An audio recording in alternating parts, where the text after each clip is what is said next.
Zdravím všechny fanoušky kostiček. Přemýšleli jste někdy o tom, že byste Minecraft nejen hráli, ale taky, přetvářeli? Dneska se přesně na to podíváme. Ukážeme si, jak vzít věci do vlastních rukou a postavit si svět přesně podle sebe.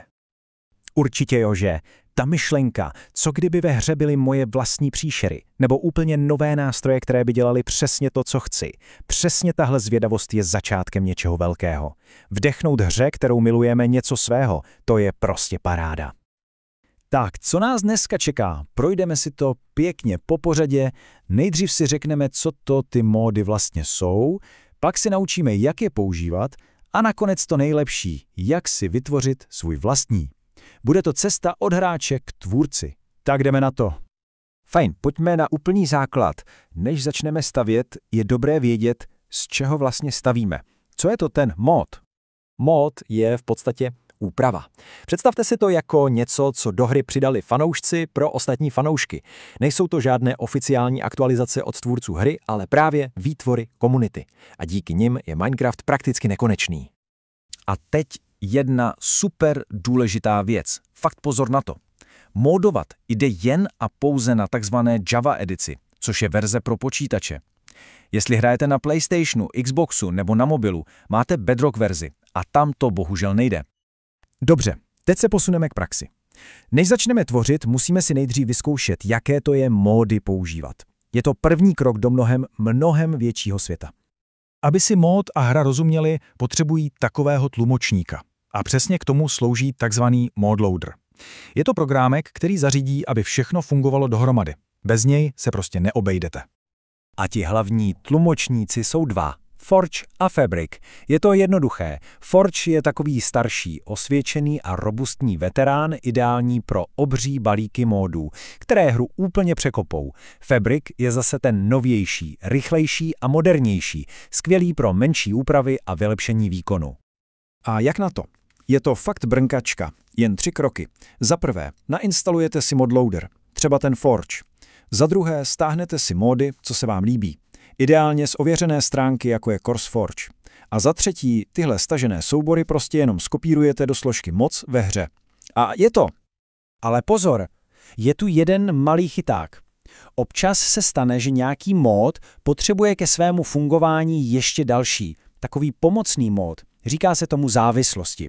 Vždycky si proto pořádně přečtete popis, ať víte, jestli náhodou nepotřebujete stáhnout ještě něco navíc.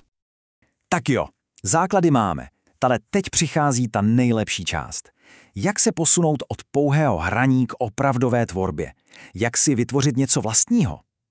Pojďme se na to vrhnout. Poslechněte si tohle. Tenhle citát od jednoho z lektorů, co učí tvorbu módů, mluví za vše. Není to žádná raketová věda.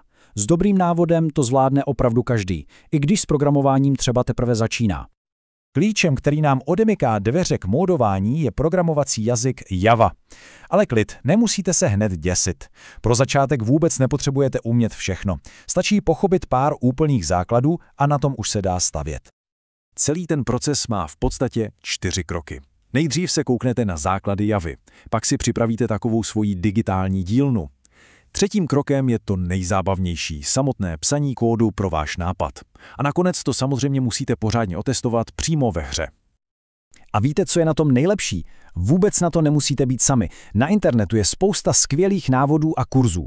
Třeba projekt Hodina kódu je úplně super start, protože vás se základy seznámí hravou formou přímo v prostředí Minecraftu.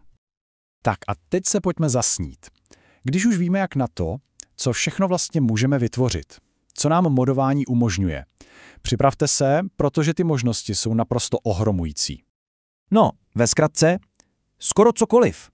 Můžete si vytvořit vlastní magický meč, brnění, které vám dává superschopnosti, nové bloky, nové suroviny, nebo klidně rovnou celou novou dimenzi s unikátními stromy a příšerami.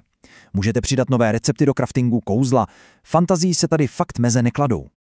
Jen pro představu existuje mód jménem Alexis Mobs, který do hry přidává neuvěřitelných 89 nových tvorů, od reálných zvířat až po bájné bestie. A přesně tohle můžete dokázat taky. A dá se jít ještě mnohem dál. Některé balíky módů, jako třeba Dark RPG, dokážou z Minecraftu udělat úplně jinou hru. Třeba fantasy online hru se vším všudy, úkoly, frakcemi, magií. To jen ukazuje, jak obrovský ten potenciál ve skutečnosti je. Tak a jsme u konce naší prohlídky, ale pro spoustu z nás je to vlastně teprve začátek. Svět Minecraftu je teď otevřený. Není to jen místo na hraní, ale taky obrovské plátno pro vaši fantazii.